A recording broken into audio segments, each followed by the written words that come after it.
This is the Troll Patrol, live with Justin FREAKIN. Welcome to the Troll Patrol, live. It's a freaking Thursday. Now, I do want to start off tonight by saying I am back on Facebook as of today. I had been serving a 7-day ban. You may say, well, Justin, I thought you lost your Facebook completely. Yes, I lost me. My Justin Mullins account, the me that I had been since, the end of the 2000s. I don't have that account anymore. I have other Facebook accounts. Had been serving a ban. I've been a really good boy. It was worth it, though.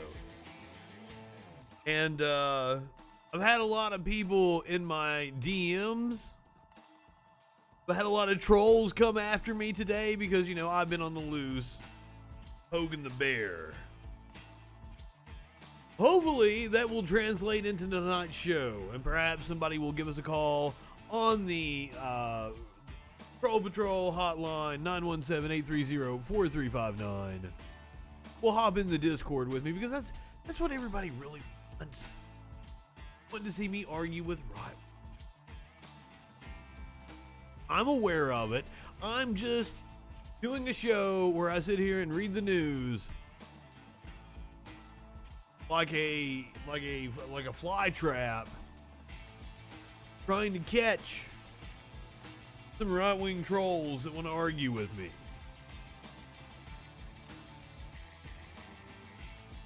Once we get the show big enough, it's just going to be all right-wing trolls coming at me, and that's when the fun is going to ensue.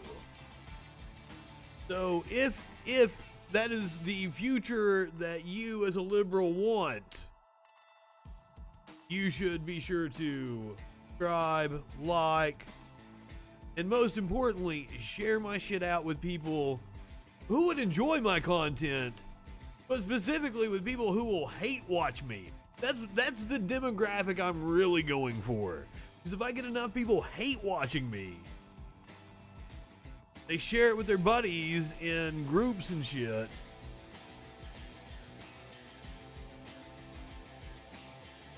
then it will break the YouTube algorithms. Also the DTube, the Metacaf, I'm on every different video platform you can possibly be on.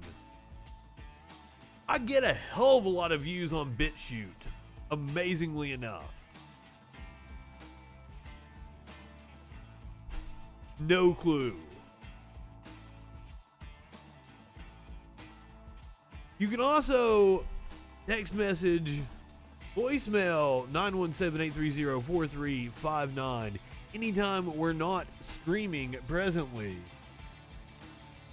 Someone left a message for me that I didn't see until today of Biden is bad in all caps. Thank you to the person who sent in the message. I appreciate it. Please leave voicemails. I always enjoy voicemails.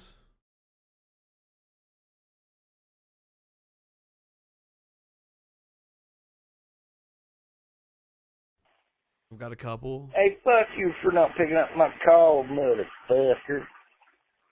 Yeah, see, that was I'm done. But I'm messaging you at the same time. a random voicemail from a troll on the Troll Patrol. I want more of it. I want to be able to go through calls and comments. We got news to talk about. Tonight we're going to get into both critical race theory and we are coming up on the 100th anniversary of the Tulsa race riots. The two perfectly go together. The stories the right-wing outrage about CRT. And then the upcoming Tulsa race massacre. It just illustrates the point so wonderfully. Plus, Dr. Fauci has said we are in a race to get to 70% vaccination by July 4th in order to avoid a false surge. We're going to talk about the radio host that quit because he took some feedback about making fun of Demi Lovato. Demi Lovato. Enunciate. I don't know how I feel about Demi Lovato. I know she's been having a lot of trouble. I don't think I've actually listened to her music. By the way, I listened to some JoJo Siwa after we did the story about renaming the Ronald Reagan International Airport. Now, I listened to two of her biggest songs, at least in the last few years. Still in favor of renaming the airport after JoJo Siwa, but that is totally not my kind of music. However, I will say that the girl has talent. Hannah Montana didn't make music I like. However, Miley Cyrus did an album with the Flaming Lips, and it was fantastic. So, who knows what time will... I mean, she has fucking talent. You can tell that. Still way better than Ronald Reagan. Didn't fund death squads in South America. Didn't exacerbate the AIDS crisis. Somebody got really upset about that video on YouTube. You guys should totally check it out. Be able to poke the bear on that dude. Fun. All right, so starting off tonight, I guess breaking news in the last hour or so. These were remarks from President Biden within the last hour and a half, maybe. This is regarding Israel, Folks, Palestine. Spoke with Prime Minister Netanyahu. Earlier today, I spoke with President al-Sisi of Egypt. Prime Minister Netanyahu informed me that Israel has agreed to a mutual unconditional ceasefire to begin in less than 2 hours. The Egyptians have now informed us. So we are coming up on the actual other groups ceasefire in Gaza. Have also agreed. In my conversation with President Netanyahu, I commended him for the decision to bring the current hostilities to a close within less than 11 days. I also emphasized what I've said throughout this conflict. The United States fully supports Israel's right to defend itself against indiscriminate rocket attacks from Hamas and other Gaza-based terrorist groups that have taken the lives of innocent civilians in Israel.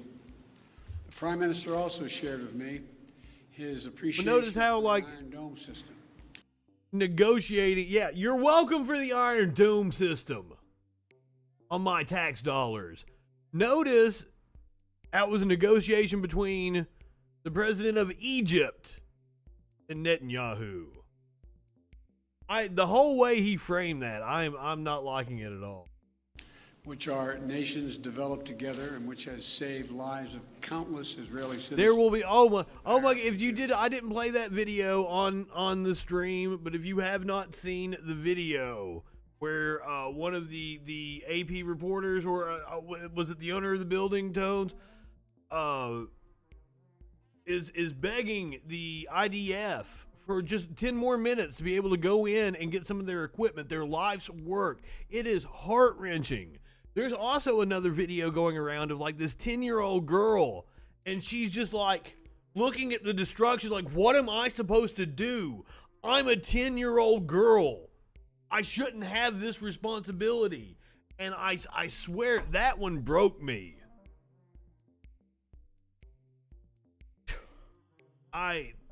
This whole situation and America's role in it, and what really is disheartening, on the one hand, I'm encouraged by the fact that this is a completely different tone than politicians in America took 7 years ago, the last time tensions flared up. But it's still going to be another 10, 15 years before popular sentiment goes completely to the other side, to the progressive way of thinking.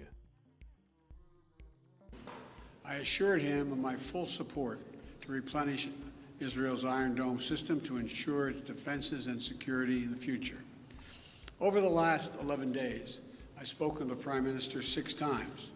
I've also spoken with President Abbas of the Palestinian Authority more than once, and part of our intense diplomatic Mahmoud Abbas, like he's still a thing. The Secretary of State, the Secretary of Defense, our national security advisor, and everyone. I didn't even know that coalition was still a thing. Hamas is the governmental authority. We've held intensive high-level discussions, hour by hour, literally. Egypt, the Palestinian Authority, and like that pisses me off. Like, it's basically the U.S. government is taking the position that Hamas is not a legitimate government. What if the rest of the world looked as like fucking Trump is not legitimate?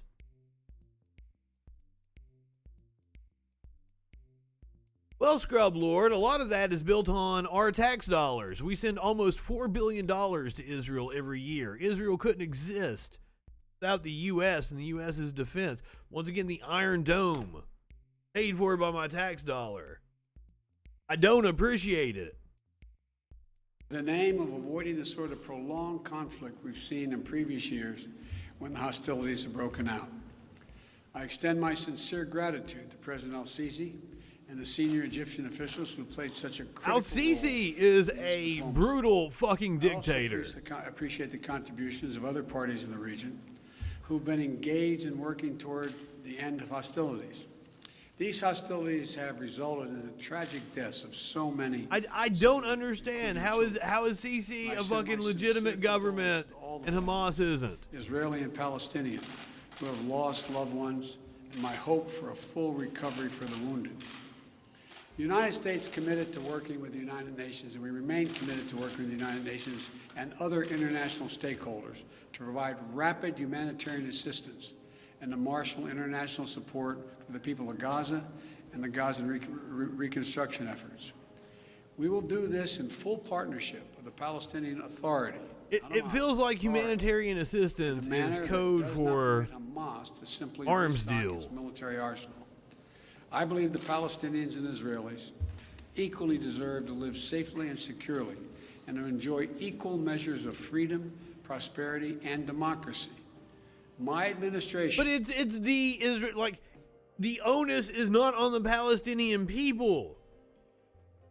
The Israeli government is who is in charge and oppressing the Palestinian people. So you spoke to Netanyahu like 6 times, you said. So what did you do about that situation? We know over the weekend they negotiated an arms deal. Bernie Sanders, Representative Alexandria Ocasio-Cortez introduced a resolution to halt U.S. arms sale to Israel. Senator Bernie Sanders will introduce a resolution on Thursday, did introduce a resolution blocking a plan. This was from Rolling Stone earlier today. Blocking a planned $735 million sale of precision-guided weapons from the U.S. to Israel. That's not technically true. It's a kit that upgrades like dummy bombs into smart bombs. Democratic reps Alexandria Ocasio-Cortez, Mark Pocan, Rashida Tlaib introduced a similar measure in the House on Wednesday. According to a draft of the resolutions first reported by the Washington Post, Sanders is looking to stop the planned sale of joint direct attack munitions and small diameter bombs as hostilities continue between the Israeli military and Hamas in and around Gaza. Congress has the power to vote on a resolution of disapproval opposing a weapons sale within 15 days and can block or modify the sale at any point until delivery. Sanders, who is the Senate Budget Committee chairman, so he does have some stroke. Sanders released a statement on Thursday saying that the U.S. needs to take a hard look into whether weapon sales like these are simply fueling the conflict and profiting off of fueling the conflict. It's what the U.S. does best. Sanders continued, at a moment when U.S.-made bombs are devastating Gaza and killing women and children, we cannot simply let another huge arms sale go through without even a congressional debate. I believe that the United States must help lead the way to a peaceful and prosperous future for both Israelis and Palestinians. We need to take a hard look at whether the sale of these weapons is actually helping do that, or whether it is simply fueling the conflict. Because Bernie is a badass.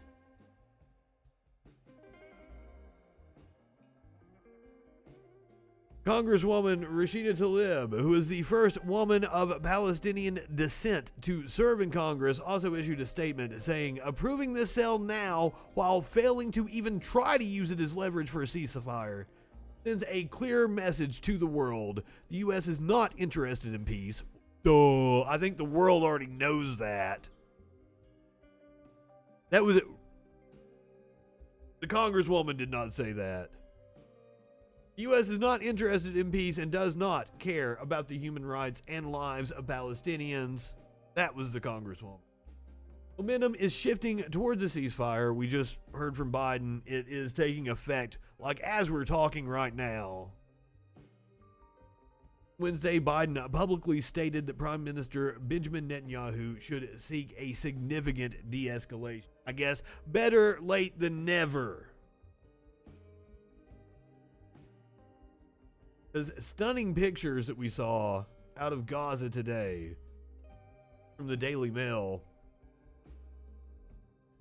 A munition crashed into an apartment complex and didn't explode. I know, it's the Daily Mail. It's got a whole bunch of fucking ads.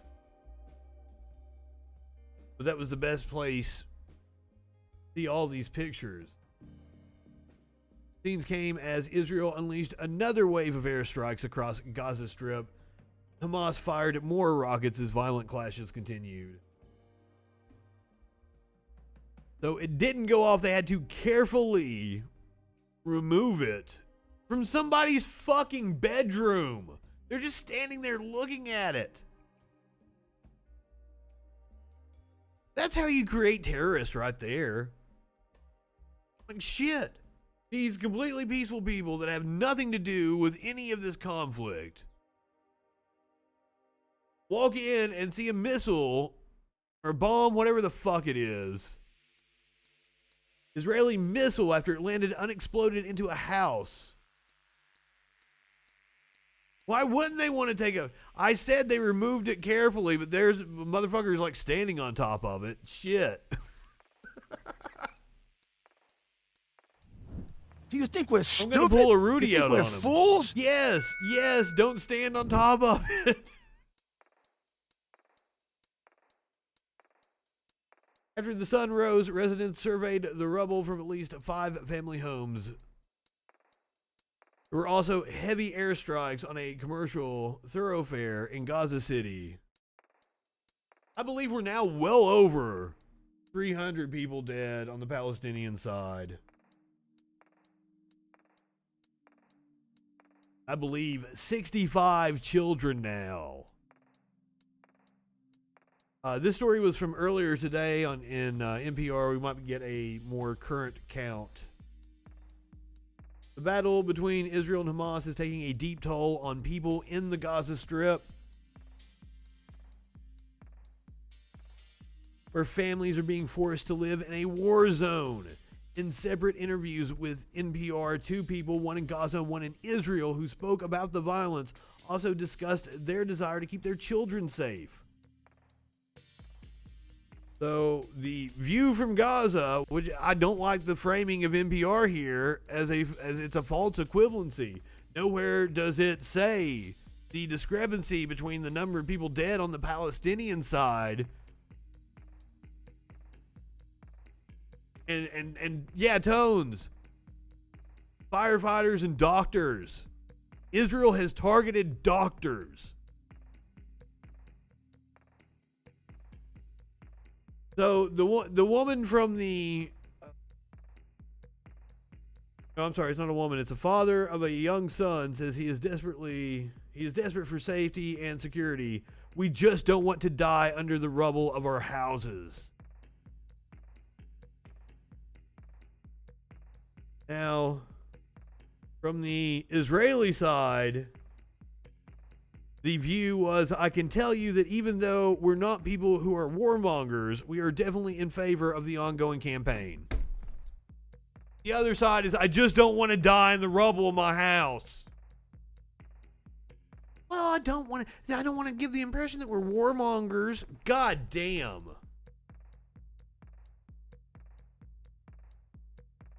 I'm totally not going to read into this piece by NPR, but I would hope that they do a better job than this of putting this in the proper context. Allow me to give you some context. Heart-wrenching video. Content warning, fuckers.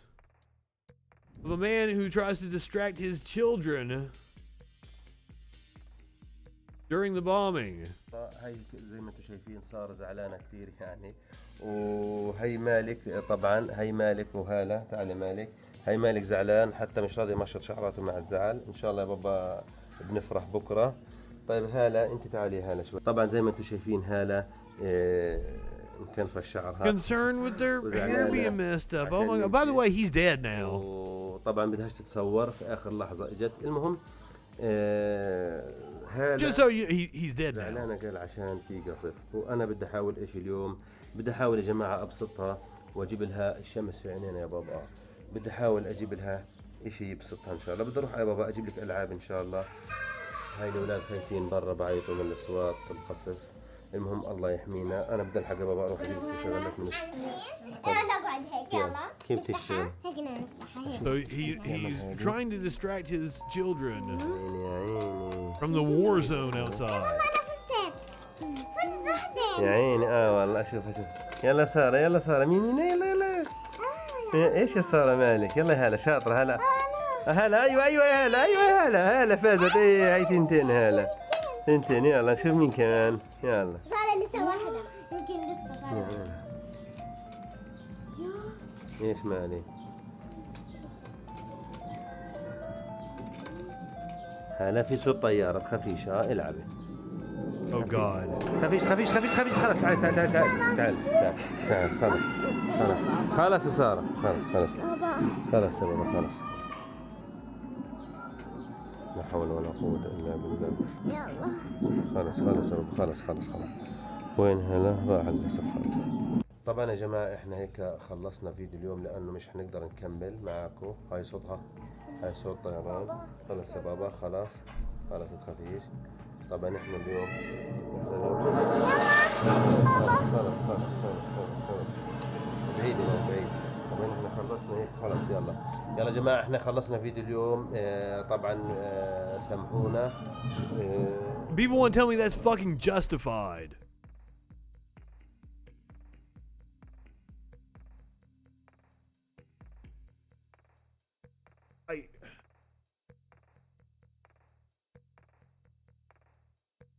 Last video of Ahmed Mansi with his kids before being martyred.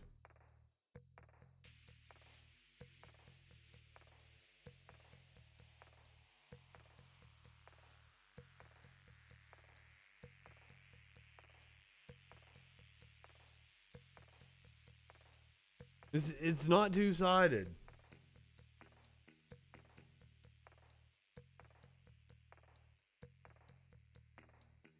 Twitter user shared that both Mansi and his brother Yusuf were killed in an Israeli airstrike just 2 days after that video was posted.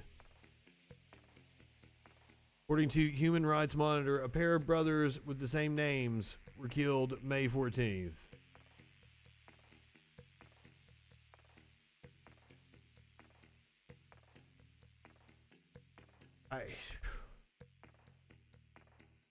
Now, last night I brought up this thing about tunnels. I couldn't find the story, and it felt like I was making it up, but I swear I didn't make it up. So this is from the Daily Mail, which isn't that reputable. Israel's deadly deception. IDF tricked Hamas into believing a ground invasion was underway, then obliterated a tunnel network, knowing militants would be hiding underground waiting to ambush tanks.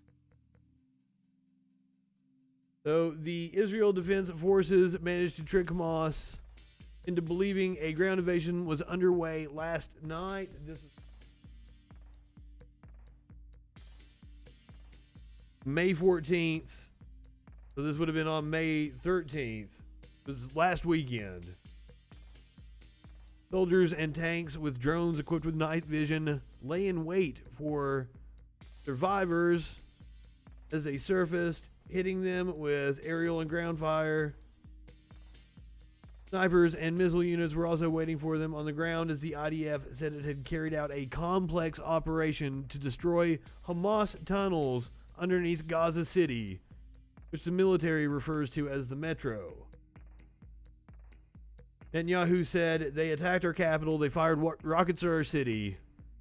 They're praying and will continue to pay dearly. Oh, they're paying and will continue to pay dearly for that.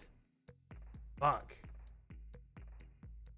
It's not over yet. He said that last week. Thankfully, it looks to be over finally tonight.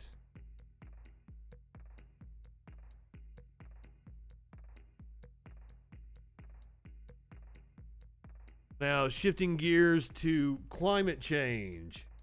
The world's largest iceberg breaks off from Antarctica. The giant floating piece of ice, close to 80 times the size of Manhattan, broke off the western side of the Rhone ice shelf in Antarctica's Weddell Sea. I might have butchered both of those names. Iceberg is shaped like a giant ironing board, measuring around 170 kilometers in length, 25 kilometers in width. Slightly larger than the Spanish island of Majorca, which I'd never heard of, so not a good frame of reference. This article coming to us from CNN World. So you can see a picture of the iceberg breaking away from Antarctica. Been an ongoing problem because while the surface area of ice has expanded over the last few years, that's actually a signal that it's weaker ice, not stronger ice over a long period of time. That's why we're seeing icebergs break off like this. Now, this is one of the cooler years we've experienced.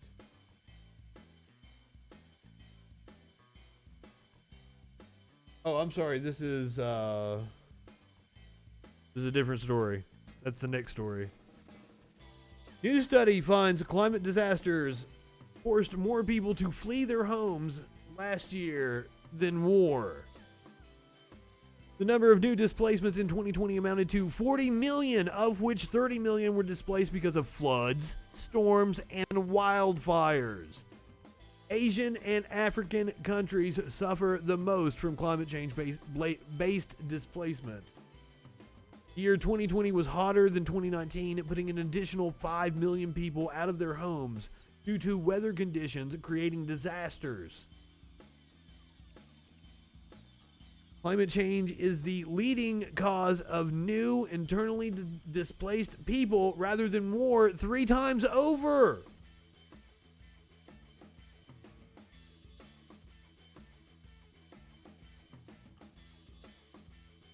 What the IDMC is certain of is that there are twice as many people displaced than exiled as refugees, a rate that is the highest it has ever been.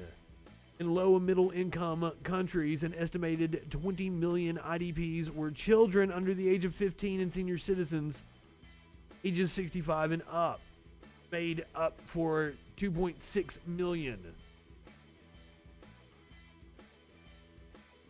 People are fleeing Afghanistan, India, Pakistan.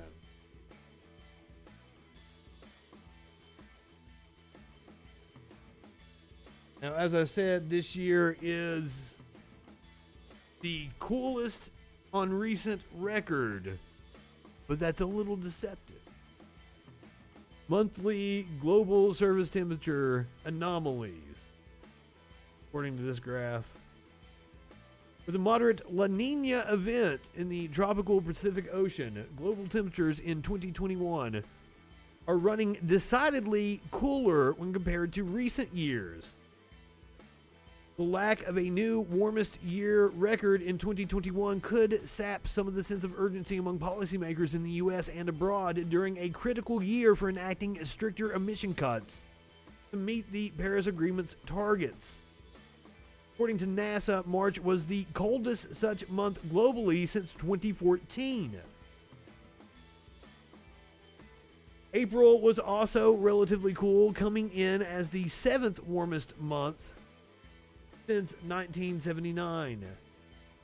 Europe was hit especially hard by cold snaps during April, breaking records in England and causing an agricultural disaster in France.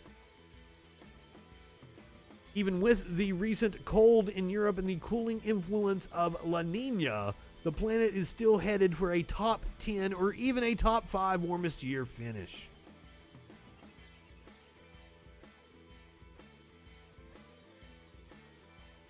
Climate scientist Zeke Hosfather says this is well in line with the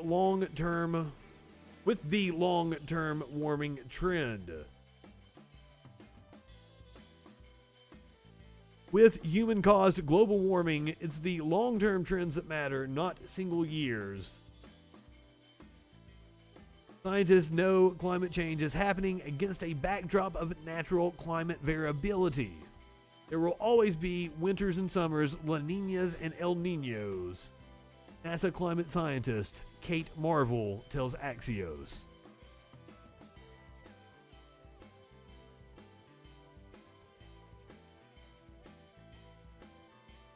All right, the House earlier today narrowly approves a $1.9 billion capital security bill. Apparently there was some squad drama. I'm assuming this is just the Hill writing a clickbaity headline. The House on Thursday passed a $1.9 billion spending bill to upgrade Capitol security in the wake of the January 6th mob attack. In a tight 213 to 212 vote, with the bill nearly going down because of opposition from liberal Democrats known as the Squad. Legislation was approved with 3 Democrats, Cori Bush, Ilhan Omar, and Ariana Presley voting no, and another 3, AOC, Rashida Tlaib, and Jamal Bowman voting present. 2 Republicans were absent, while all Republicans voted no. Let's find out why the progressives voted with the Republicans. House Democratic leaders held open a procedural vote preceding final passage of the security spending bill due to some progressives expressing concerns about the funding for Capitol Police. Some liberals were questioning if a double standard was at play between police handling of Black Lives Matter protests and when the pro-Trump mob, some of whom carried Confederate flags, stormed the Capitol. There absolutely was.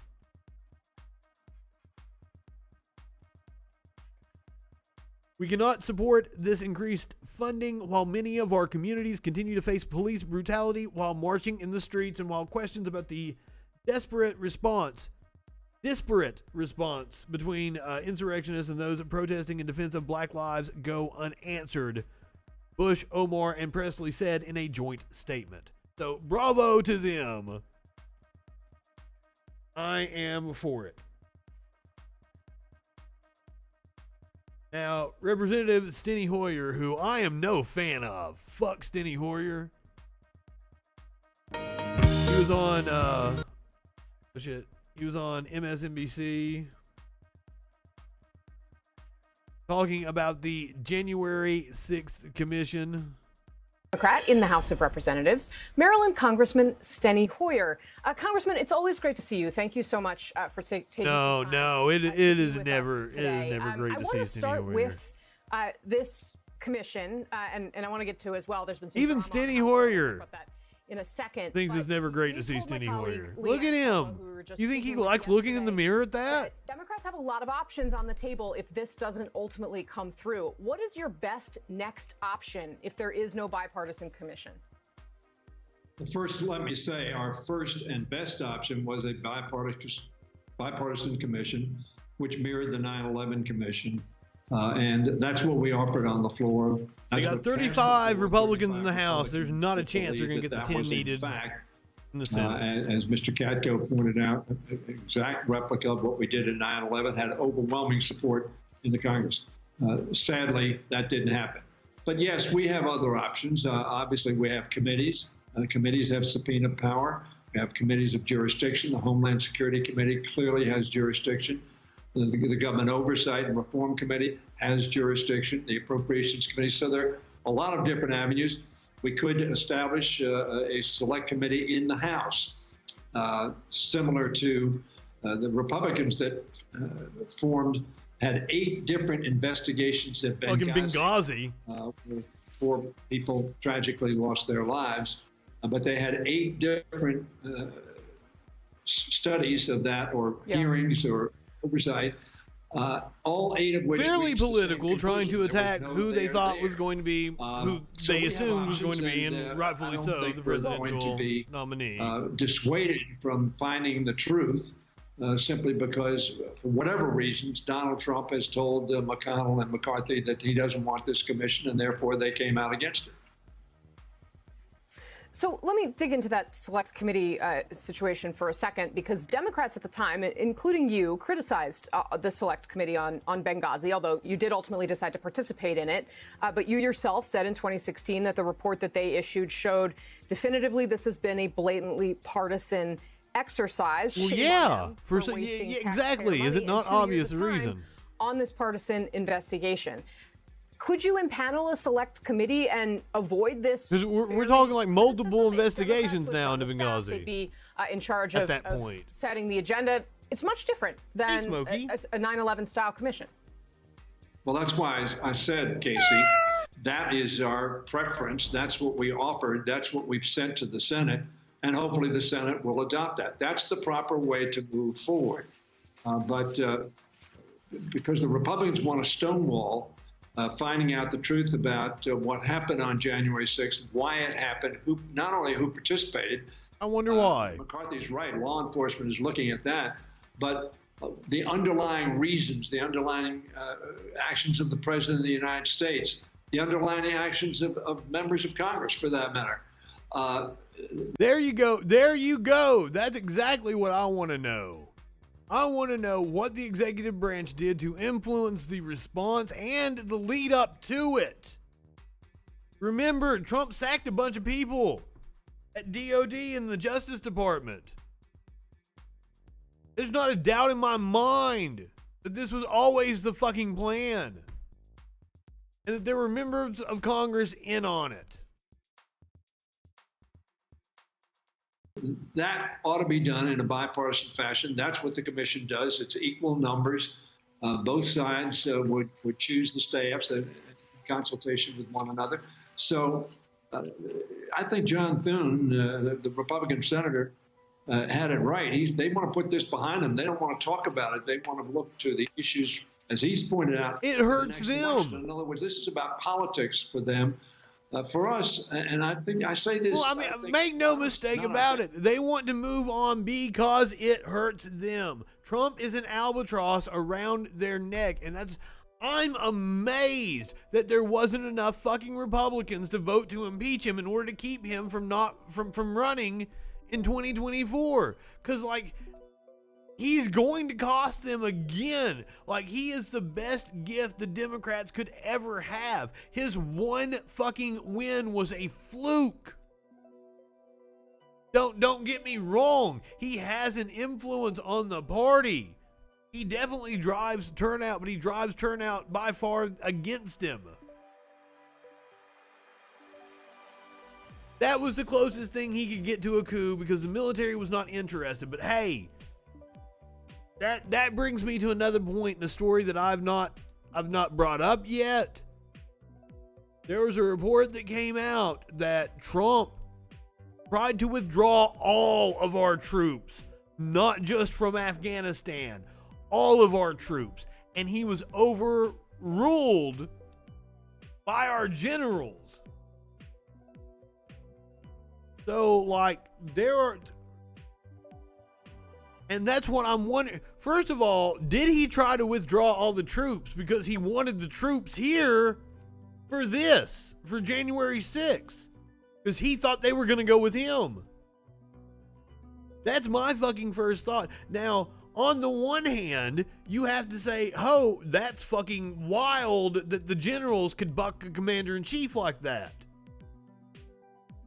On the other hand, he had just lost an election. I'm kind of okay with the fact that a president that just lost an election can't come in and completely upend our foreign policy. It's a transitional period to a new president. I don't know what legal authority that would fall under. But now, like, I saw Kyle Kulinski talk about that, and he was like, Trump was wanting to do the right thing. Now, yes, I want all of our troops out of other countries. No reason for them to be there. But why would Trump want to pull all the... Because, like, you gotta think, like, Trump's not doing it for any kind of fucking altruistic reason. He's doing it to benefit him in some way. He either thinks it creates chaos for the American government, or he was wanting them here in order to storm the fucking Capitol. And that's goddamn scary to me. He should have been removed. He should have never been allowed anywhere near the presidency. Supposedly, the Electoral College was supposed to prevent somebody exactly like him. All the other fail-safes didn't work. Bank, and honestly and sincerely, this is about our democracy. This is about an insurrection that was instigated and undertaken to stop the counting of votes for president of the United States in America. It was a profound event, and we need a commission composed of equal numbers, as we've done, as McCarthy asked for, with equal. Number two. Yes, because like the Trump administration actually exposed how much power a president has. It scared the fucking shit out of me. And that should be something that conservatives and I can agree on, that we need to limit the power of the presidency and bring it back to Congress. You would think, based on their rhetoric, you would think that would be their position. However, they only take positions that benefit their power and whatever upholds their hierarchy. Republicans do not believe in democracy. They also do not understand critical race theory. So this is a developing story that is taking a lot of turns. So we're going to try to keep up with the latest. This was published 2 hours ago in the AP. Investigative journalist Nicole Hannah-Jones's tenure application at the University of North Carolina was halted because she didn't come from a traditional academic type background, and a trustee who vets the lifetime appointments wanted more time to consider her qualifications. That's what the university leaders said today. Trustee who leads the subcommittee that considers tenure applications, Charles Duckett, chose in January to postpone the review of Hannah-Jones's submission. According to Richard Stevens, the chairman of the board of trustees for the Chapel Hill campus, it was never brought before the full board for approval, and instead the Pulitzer Prize-winning journalist accepted a 5-year appointment to the Faculty of Journalism School. So this is a statement. We're talking about a lifetime position here, so they're not enter too lightly, Stevens told reporters, and it's not unusual for a member of the board, or in particular the chair of the committee, to have questions for clarification about background, particularly candidates that don't come from a traditional academic type background.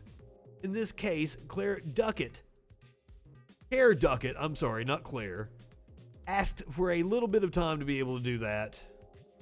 Faculty members at the university's Hussman School of Journalism already slammed that reasoning in an open letter on Wednesday, noting that the last two professors who held Hannah Jones's chaired position were giving tenure when appointed. They said the journalism school's strength lies in its roster of longtime professionals who worked in the industry. The foundation that endows Hannah Jones's position, the Knight Chair in Race and Investigative Journalism, also urged the school to reconsider its decision. So now, the reason why this particular professor is controversial is because Hannah Jones won the Pulitzer Prize for her work on the 1619 Project for the New York Times. University announced in April that Hannah Jones will be joining the faculty in July. Some conservatives have complained about the project, which focuses on the country's history of slavery. Knight Foundation President Alberto Barguin, I'm sorry, dude, if I butchered your name, issued a statement noting that while the foundation respects the independence of the universities where it endows chairs, he hopes UNC will reconsider its decision to offer Hannah Jones a contract position instead of tenure. Hannah Jones didn't respond to an email asking for comment, but on Thursday she tweeted, "I have been overwhelmed by all the support you all have shown me. It has truly fortified my spirit and my resolve. You all know that I will be okay, but this fight is bigger than me, and I will try my best not to let you down." The 1619 Project is an initiative of the New York Times Magazine that began in August 2019, the 400th anniversary of the beginning of American slavery. The magazine describes the project as being designed to reframe the country's history by placing the consequences of slavery and the contributions of Black Americans at the very center of our national narrative, which makes fucking sense. The project was converted into a popular podcast. Materials were developed for schools to use, and the Pulitzer Center partnered with the Times to develop the 1619 Project lesson plans. However, objections to the 1619 Project have morphed into legislative efforts to prevent its presentation in public schools.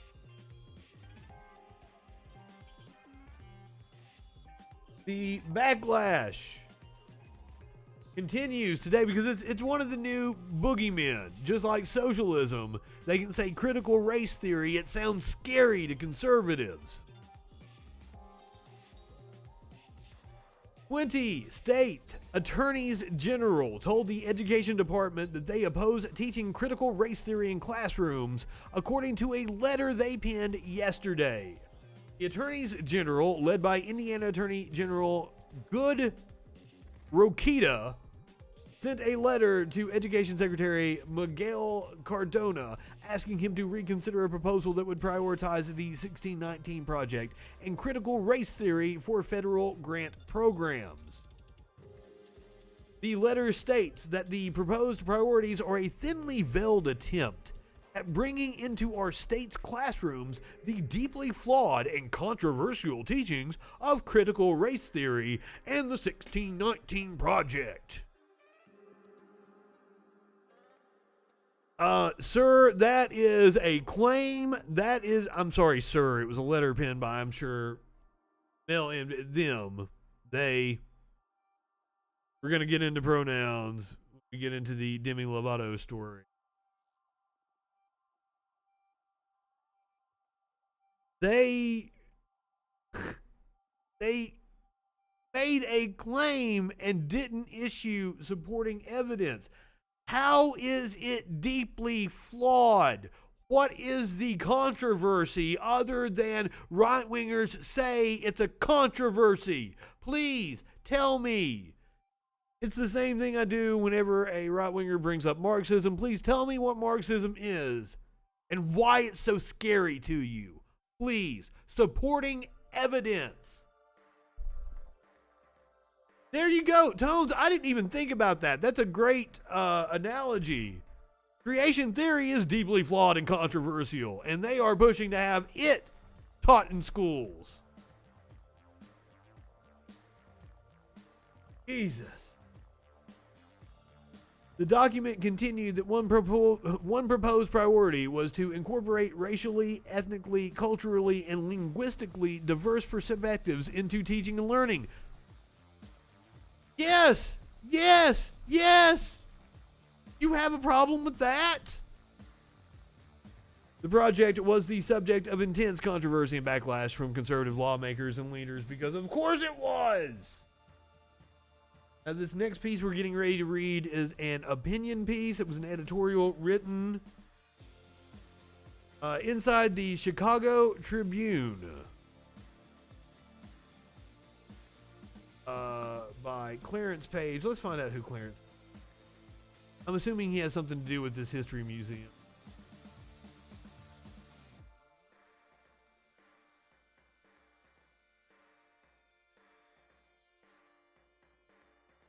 He's just a columnist.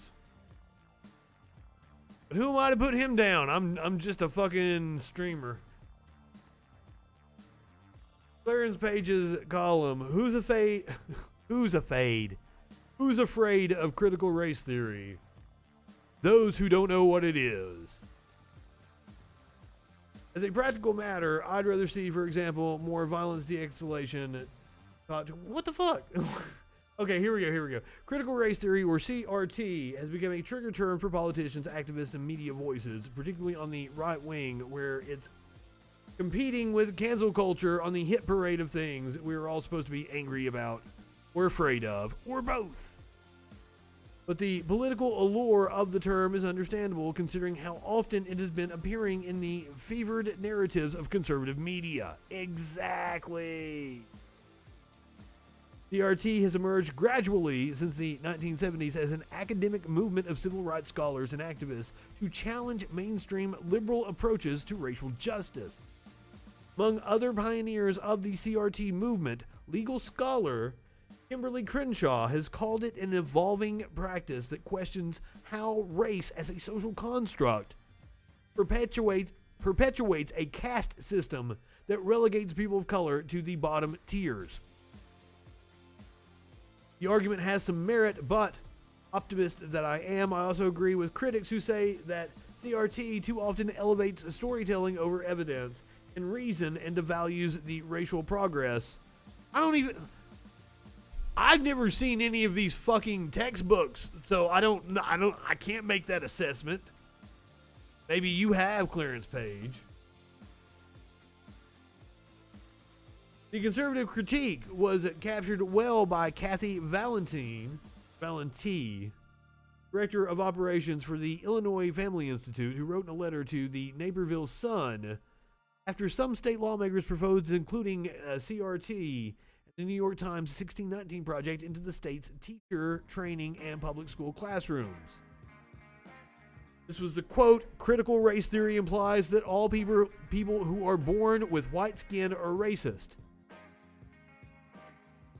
No, it doesn't. And all whites have power because of their skin color. No, it doesn't.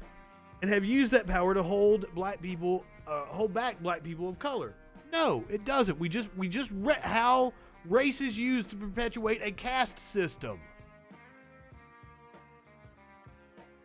Not that whites specifically are racist, though if the shoe fits.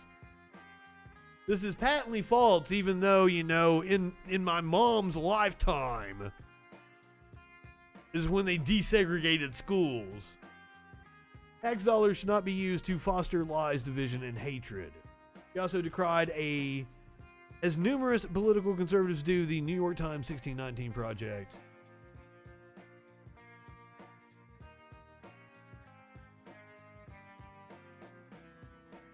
So it even goes on to claim the board's ignorance about Native Americans. We certainly have a blind spot about teaching country. Now, some of you, if you are comic book fans, or maybe you're fans of the HBO series or the movie, apparently the creator of the comic books is not a fan of the show The Watchmen or the movie The Watchmen. You're probably familiar with the Tulsa Race Massacre. When you're coming up on the 100th anniversary in the city of Tulsa, put together a commission. We're actually gonna hear a first-hand account from a survivor here in just a second. Oklahoma Governor Kevin Stitt on Friday was ousted from the commission created to observe the 100th anniversary of the Tulsa Race Massacre after he signed a bill banning the teaching of critical race theory in schools in the state. The 1921 Tulsa Race Massacre Centennial Commissioners met Tuesday and agreed, this would have been last Tuesday, through consensus to part ways with Governor Stitt. The commission said in a statement issued this past Friday. The commission added that while it is disheartened to part ways, Smokey, I can't see, you're in front of the monitor. It is disheartened to part ways with Governor Stitt. We are thankful for the things accomplished together, according to the statement. Earlier this week, Commission Project Manager Phil Armstrong sharply criticized Stitt for signing the bill that prohibits the teaching of critical race theory, which holds that racism is embedded within U.S. history and laws. It is! He argued the move. We're talking about a whole community was destroyed just 100 years ago. You can't tell me. You're on the commission, sir. You can't tell me you don't understand its fucking impact. Stitt was only made aware of his removal from the commission when the announcement was made on Friday. His spokeswoman, Carly Atchison, told the AP. He also noted that the governor's role in the commission was purely ceremonial, and he had not been invited to attend a meeting until this week. So he's like, I don't give a shit. Fuck. Armstrong said that Stitt did not attend a Monday meeting to discuss critical race theory legislation, which he said left the commission gravely disappointed, according to a letter addressed to the governor and dated Tuesday. Stitt signed the legislation banning critical race theory last Friday, saying, now more than ever we need policies that bring us together, not rip us apart.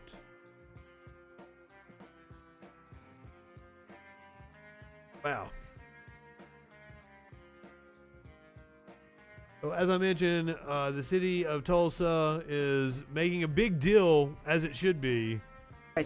Buried. 100 years later, the victims will be remembered.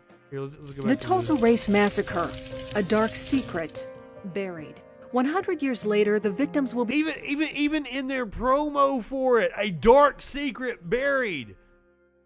Yeah, because fucking the governor of the state doesn't want to teach about this shit. Because it paints him in a bad light. be remembered in a new way. They just mean Wouldn't it be capitulate the to the greatest right. honor Yep. to those people who lost loved ones there, to the ones who were murdered, to stand on that ground and say, we remember. This video See just how the Oklahoma shocking. City National Memorial and Museum is helping. They were here in our darkest hour, and we need to be there for them. Wednesday night at 10 on Oklahoma's Own News 9.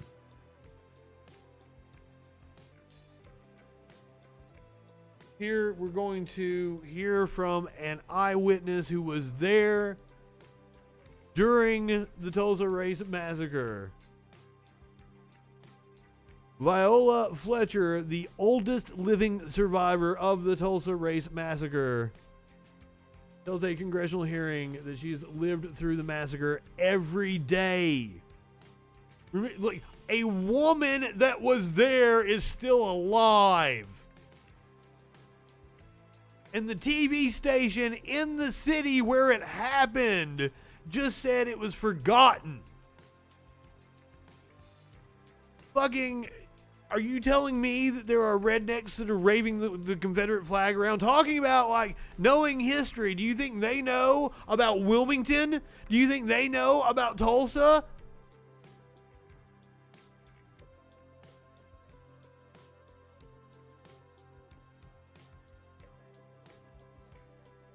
The night of the massacre, I was awakened by this my is family. Viola Fletcher. My parents and 5 siblings were there. I will never forget the violence of the white mob when we left our home. I still see black men being shot, black bodies lying in the street. I still smell smoke and see fire. I still see black businesses being burned. I still hear airplanes flying overhead. I hear the screams. I have lived through the massacre every day. Our country may forget this history, but I cannot. I am a 107-year-old and have never been seen justice. I pray that one day I will. No one cared about us for almost 100 years. We and our history have been forgotten, washed away. This Congress must recognize us. And that's what we're talking about when we're talking about teaching critical race theory. Teaching her story. But apparently the right-wing critique is like it's too focused on stories and emotions. Well, I'm sorry I get emotional at that. And the ramifications of that bullshit persist to this day. Now we're going to hear from a homeowner who shows how systematic racism still exists. When I got that first appraisal back, I was upset. And then there was some language in the appraisal that just didn't sit right with me. Second one, it came back even worse. It came back at $110,000. And this is just a few months after the first appraisal. And I'm just like, okay, so even if the 125 were correct, how did I lose $15,000 in a few months? Everything that I thought would expose the ethnicity of the person living in the home, I got rid of it and replaced it with something that I felt was ethnically neutral. The thing that was devaluing my home was me. And it's like, how do you even begin to process that? Oh, but we can't teach critical race theory in schools because this is going to make fucking old conservative assholes uncomfortable. Because they might have to hear about how their policy has disproportionately affected a whole segment of our society. And you might have to, they tell me all the time that they are the party of personal responsibility. They never fucking take responsibility for anything. Take responsibility for the history of this country.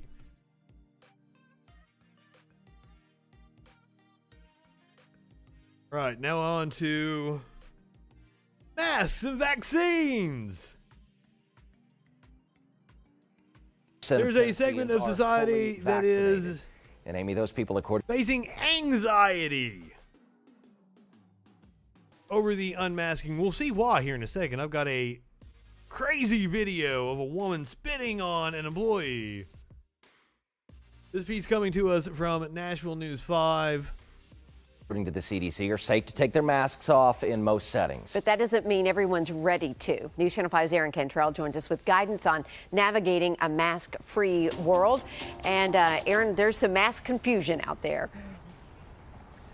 Yeah, Amy and Ben. So it can be, a little uncomfortable to ditch these masks because we've been wearing them for so long. But some people have been experiencing a little anxiety. Maybe their heart starts to race when they go out without their mask, or maybe they start sweating a lot. if you're vaccinated and you're not wearing it, but that's totally normal to experience a little anxiety or even some excitement, according to experts. Now, a psychologist says she encourages people experiencing anxiety to question what they are thinking, and the most harmful thing you can do for your mental health is withdrawal. When you are like asking yourself, am I going to get sick if I take my mask off? Well, what is the evidence for that, right? Can you question that belief a little bit? What does the research say, right? And really try to bring your thoughts and your behavior in line with what the science says. Pretty much you're cool if you're outside. And health experts say it's all about the baby steps. So if you are vaccinated and you still just feel more comfortable wearing your mask, that's okay. Reporting live in South Nashville, Aaron Cantrell, News Channel 5. Now, I think personally that the government has lifted, I know what the science says, I think the government has lifted the mandates, mainly because, have lifted them too early, mainly because I don't like the onus being on businesses. So if a business still wants to require people to wear masks, which is perfectly reasonable, as they should, the onus is then on the business to have to enforce that as opposed to being a governmental policy that everybody has to follow. And then you end up with assholes like this. Masked customer is seen spitting at Umai Savory Hot Dogs employees. This happened Tuesday afternoon at the San Jose location, after workers say they asked the woman to put on a mask. You just have to be blatantly disrespectful just to spit at someone for asking you to follow simple rules. If it weren't for the plexiglass, Christine Nguyen and her co-workers would have been on the receiving end. They say they just placed an order and paid before the confrontation, adding the customer argued she had a right to remain unmasked. This isn't the first time she's done it. She did it to 2 other coworkers not so long ago, and she's done it to our next door neighbors. Owner Dat Chu confirms the woman has shown up without a mask at least twice before. Her previous visit, Chu says he compromised and allowed the customer to order and wait outside. But after this display, he called police, admittedly reluctant to file a report. I don't condone these type of... Just another entitled Karen. I don't really understand everybody's circumstances, and I don't want to make things worse for people than what they already are. The woman took off before police got there, but not before. It does kind of look like a nursing outfit, or it could also be like jogging pants or something. If you can't comply with the rules, you just can't come in. It's as simple as that. SJPD Currently has no business being a nurse, that's for sure. Tuesday, the owner has since filed a report with the department. They say the woman has not yet been identified, but PD says that behavior can result in misdemeanor assault charges. She seemed pretty recognizable. Del Castillo, ABC 7 News. But that was my reasoning for not wanting to lift the mask mandate just yet. Now, by the way, there are some establishments that will ask you if you are vaccinated. This has been a point of contention. We're going to fact check that right now. Businesses can legally ask if patrons have been vaccinated. HIPAA does not apply.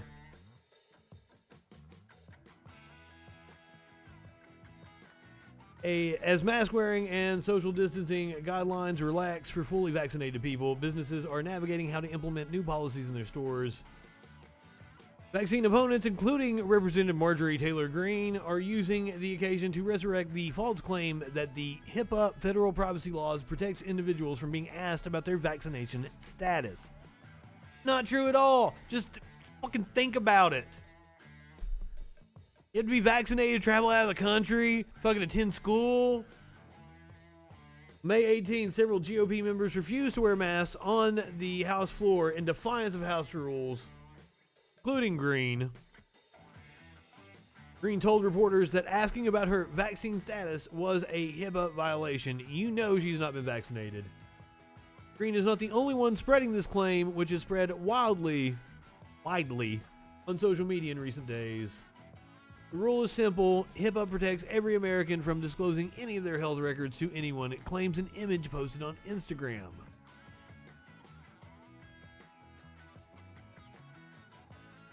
HIPAA is a law that prevents healthcare professionals. It prevents your doctor or nurses from sharing private health information without the patient's permission. But experts agree the interpretation of HIPAA cited by Greene and others online is inaccurate. The law has no bearing on who can ask or answer questions about health outside of a healthcare setting. Oh, was Green fined for not wearing the mask? Several of them have been fined for bypassing the metal detector. I mean, party of law and order, guys. Now, Fauci gave an interview with Washington Post.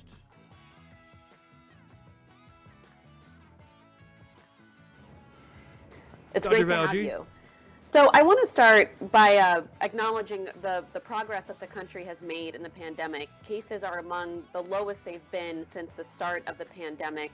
Vaccinations are rising. But is there a concern about a resurgence in the latter part of the year as the weather gets colder? And how much of this hinges upon what our understanding is of how... I got a couple of hotties on the screen right now. That's a threesome I'd have. Well, I don't think we should be that concerned right now about how long they're effective. I think they will be effective long enough that we will get to the point where we are not going to be necessarily worrying about a surge. Let me explain what I mean.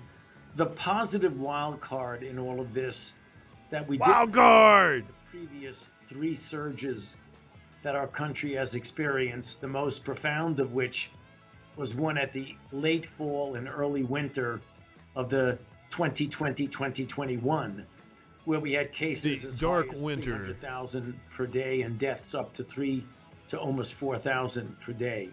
That was at a point when virtually no one in the country was vaccinated. If we get to the president's goal, which I believe we will attain, of getting 70% of the people getting at least 1 dose, adults that is, by July 4th, they will be just one. I fucking already did my part. That I really don't foresee that there being the risk. I have number 2 here in a couple weeks. We continue to get people less than 2 vaccinated weeks at the rate we have now. Of course, there are several things that are uncertain when you're dealing with a pandemic. One thing that is quite certain is that when you have a vaccine or a group of vaccines that are as highly effective in the real world, and those data are very clear, highly effective as these vaccines are, and you get a substantial proportion of the population vaccinated, the chances of there being a surge are extraordinarily low. I mean, quite low. You don't want to declare victory prematurely, and it's for that reason why we're continuing to put the push on of getting as many people vaccinated as we possibly can. We're in a race.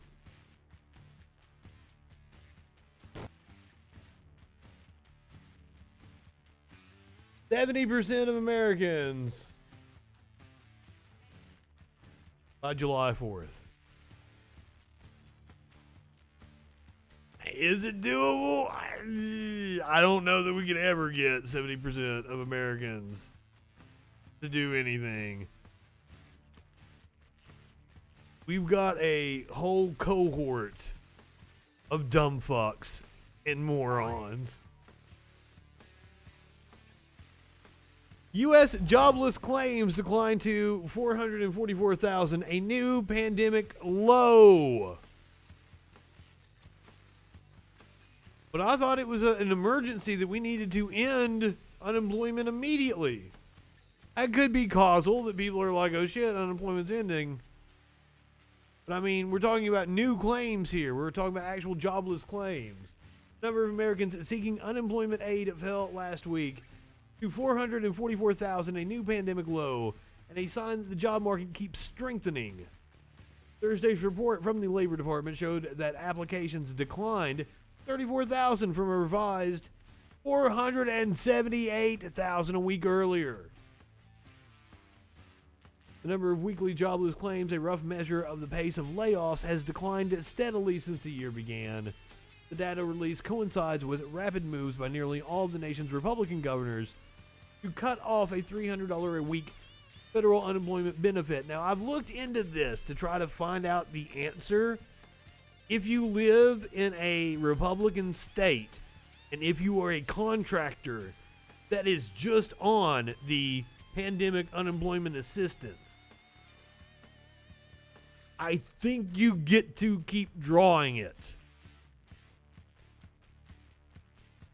And there has been talk from Bernie Sanders specifically to make sure that there's a way that all contract gig workers, freelancers, are still able to draw the full benefits until September. Because, of course, Bernie is on our side.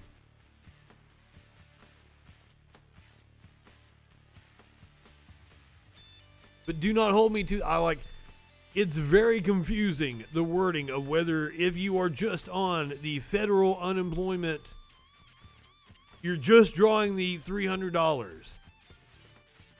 It seems like you get to keep it. However, you're going through the state system in order to draw that money. So it is also likely that governors have control over it.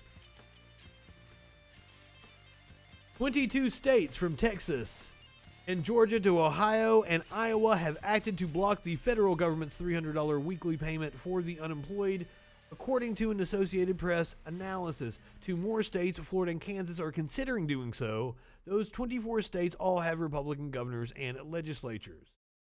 Employed Americans have been able to receive the federal benefit, which was included in President Joe Biden's $1.9 trillion financial rescue package, on top of their state jobless aid. So that's the thing. That's on top of the state aid. Contractors are only drawing that $300. Combined, the cutoff of federal jobless aid in the states that are targeting it would reduce unemployment benefits for 3.5 million people, according to Oxford Economics. About 16 million people were receiving unemployment benefits during the week ending May 1st.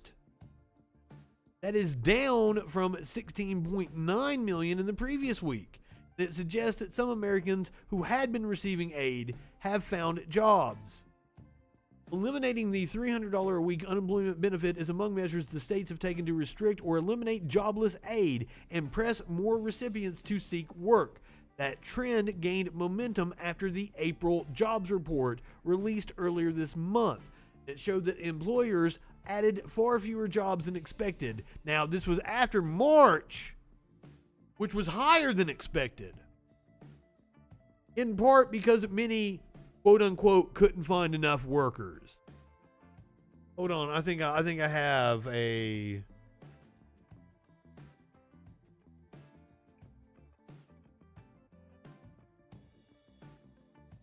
maybe not. I thought I had an infographic.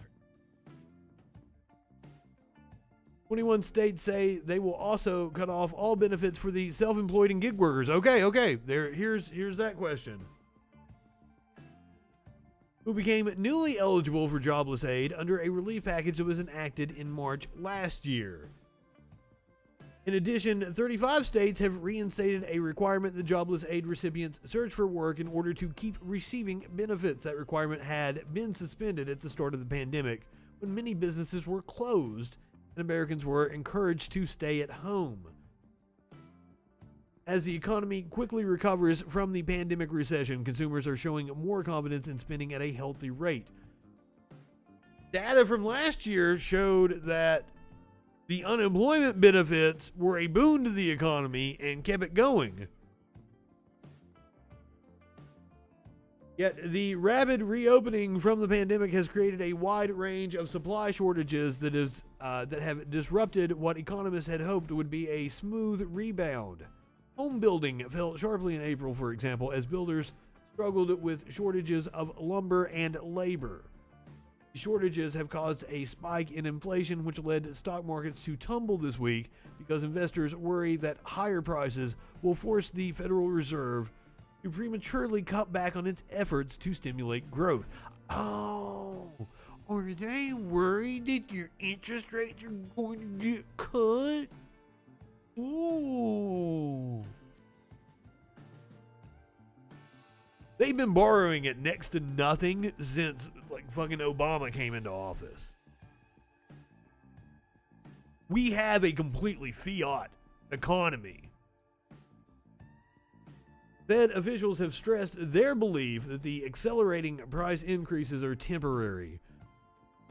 Yeah, but the minutes of their April policy meeting released Wednesday showed that some Fed officials support a discussion at future meetings about dialing back their efforts.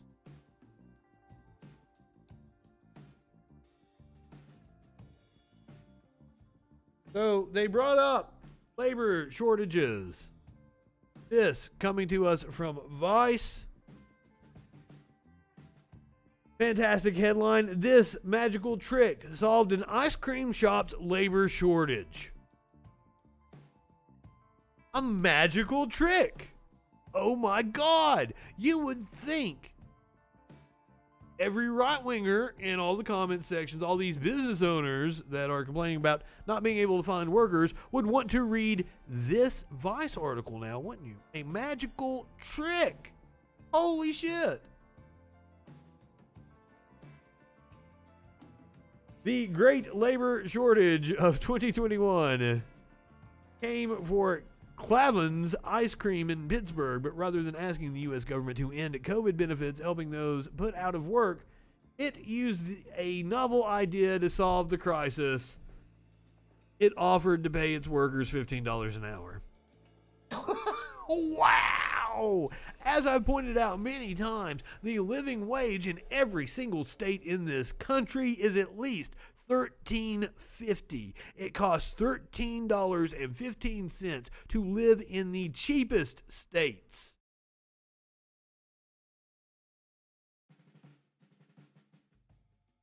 So anyone paying less than $13.50 is asking you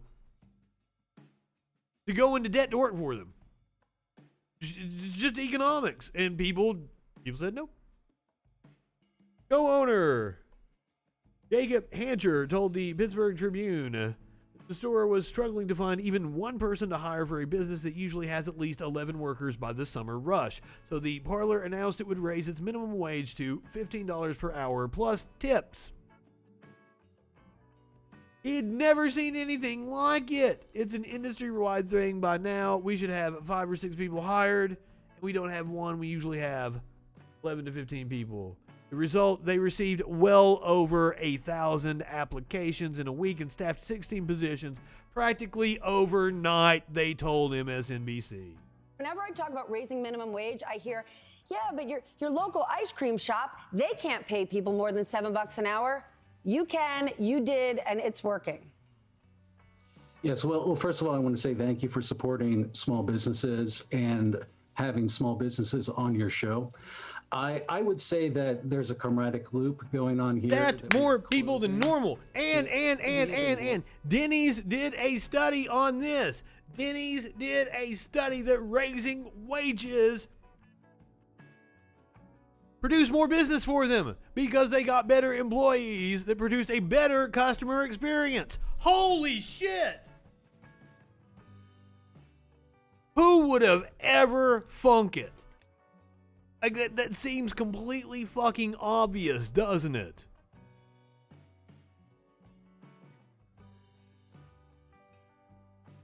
Yeah. Loyal to our employees, and we continue to have that loyalty, and that pays back in terms of return on investment and improving business. Yes, So yes, what happened? yes. When you raised your starting wage to $15 an hour, what happened? We received well over 1,000 applications. We received, I think, 250 applications off of Facebook. We had 200 and some odd applications come in, and this is over the course of a week. So we stopped counting. People wanted to work for you. Amazing. We filled the 16 positions practically overnight. We did on-the-spot interviews as soon as people were coming in. Has turnover changed since then? Oftentimes in low-wage jobs, there's tons and tons of turnover. Good People question. stay long, and that's a huge expense to businesses. Retraining employees, finding new employees. Yes, especially in the restaurant business, turnover is a big issue. And the other issue is burnout. A lot of people work 2 or 3 jobs, and now they're just working 1 job. So people are showing up on time now. They're reporting to work in a better mood. Customer service has improved. Things like that you don't always account for.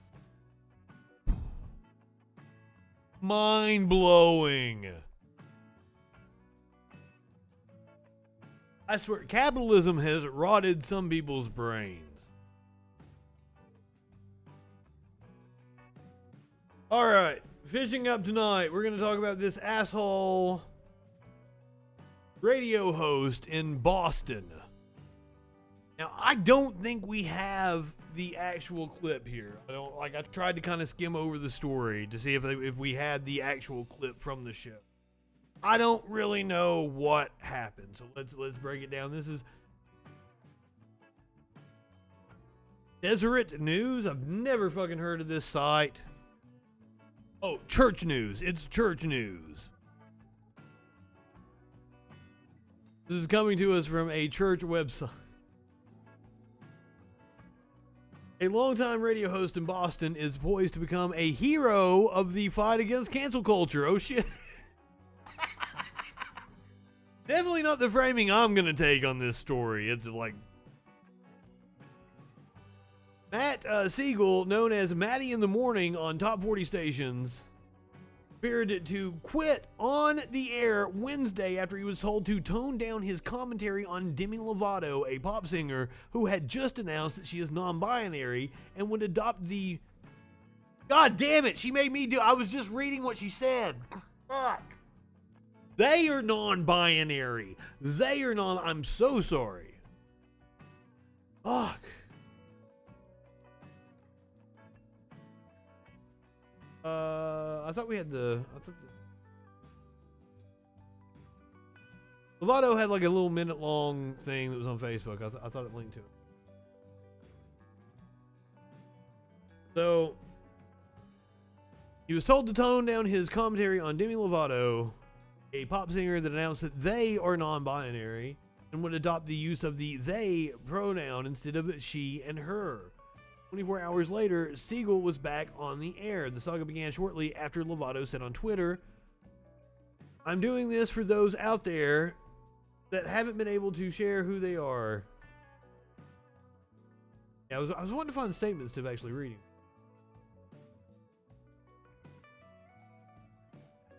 Siegel, who has worked for the station since 1981 and has twice been named Personality of the Year by the National Association of Broadcasters, didn't take the announcement seriously, later saying it's a joke, the whole binary thing. Yes, the whole binary thing is a joke. You're correct.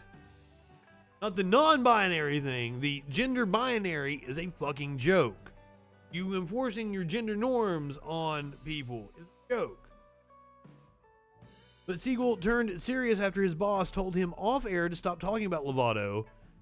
He then said on air that he was being asked to be a lightweight host who only talked about inconsequential things and that he wasn't willing to do that. Fuck the fuck!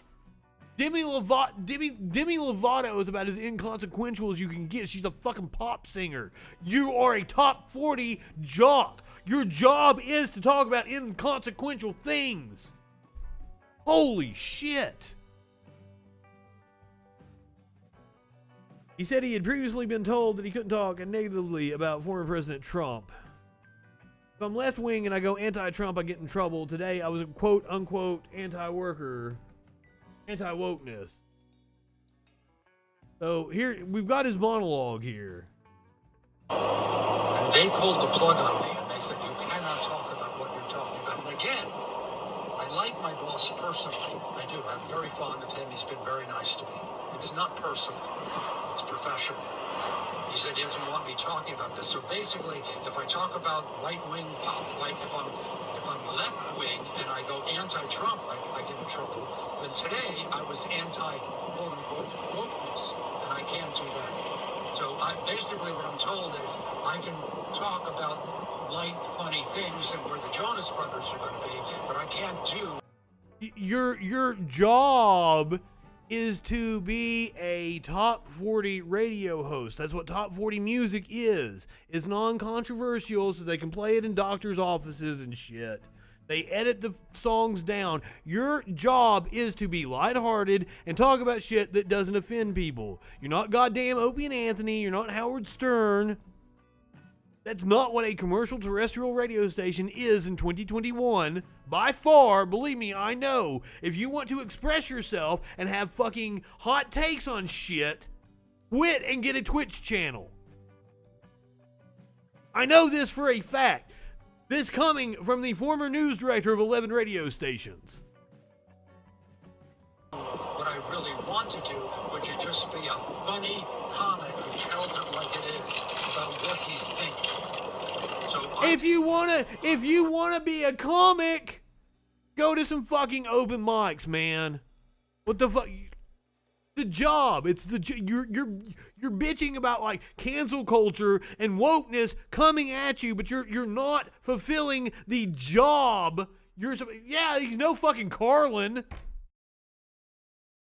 Oh, the gender binary is a joke, blah, blah, blah. Fuck, like what you said was so cutting edge. portion of the radio show right now, and I don't know if I really don't. And I just want to say, I love my listeners. I'm going to cry, actually. I love you, and it's been a hell of a run, but I think it's coming to an end. And Bill and Lisa... What a fucking drama queen. ...this position, but I was told by my boss I cannot talk about what I want to talk about. And by the way, it's a joke. The whole binary. I was told by my boss not to do the thing he doesn't want. That's capitalism, sir. Oh my God. He's not a fucking comedian. His job, literally, is to say something kind of witty, usually not, in the fucking 30 seconds between a song. Plug a sponsor, say you've got some contest coming up, and get back to fucking music. Intro the next song, motherfucker. You're not... What? Thing. I don't care what Demi Lovato does. Yes, you do care. You have to worry about you might offend someone. So I basically offended right-wing people, and today I offended left-wing people. So basically what they want me to do is to be, a lightweight show. We have that in the market. We have Magic. We have Knicks. We have radio stations that don't offend anybody. This was the Maddie in the Morning Show, the #1 radio show in the history of Boston radio, okay? Bigger than Jeff Kane and Dave Maynard and Charles Lockwedera and all of the radio giants in Boston. Production decisions as a DJ. Yeah, he's full of himself. And they said... And he's talking about like how fucking great he is. Like fucking, do you know who is listening to terrestrial radio in 2021? My God, you're probably not pulling what, 10 fucking thousand people? I mean, it's Boston, maybe. Maybe he gets 1 million in the morning, but goddamn, no. Fucking everybody's listening to Pandora, Spotify, XM. They've got YouTube in their fucking cars. Nobody gives a shit about you, dude. Your job is to be inoffensive. Shut up, Matt. Stop talking. Well, I hope you're happy because I just stopped talking. Maddie out. Maddie out.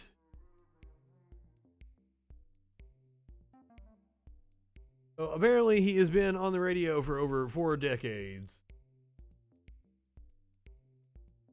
On Thursday's show, he said that he had snapped the previous day.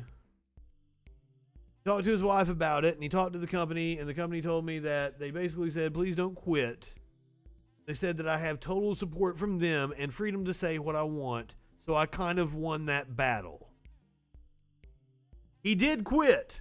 And then he slept on it and decided not to. I guess he pulled a Larry David and he came into work the next day. He opened the show on Thursday by saying, I'm here, good morning. The way he ended his show sounded like a gigantic fucking crybaby that couldn't take criticism from his boss. Don't get me wrong, I've been there before. I work in a creative field, I get it. I've had a hard time taking criticism as well. Wow, I cannot believe, he has to be, that's the most baby boomer thing I've fucking ever seen.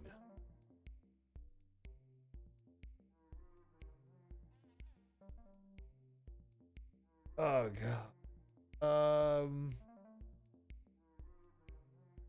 If you guys are watching on Twitch, I'm going to send you over to being really slow.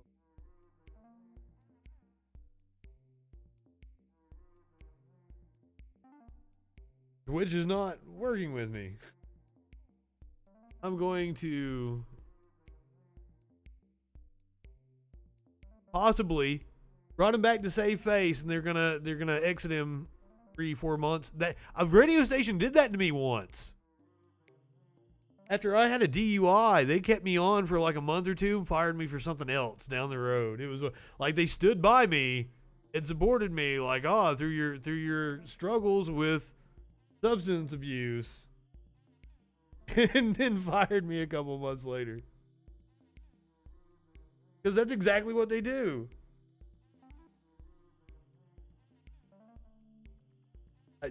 Seriously, Twitch is being fucking... If you're watching on Twitch, I'm going to send you over to Kami Buddhist. Looks like he's reading some theory. I'm going to hop in with you. Go ahead, light one up, tip one back. It's all right to have a little fun before you hit the sack. I'm Justin Freakin. We will see you tomorrow night. Troll Patrol. Live.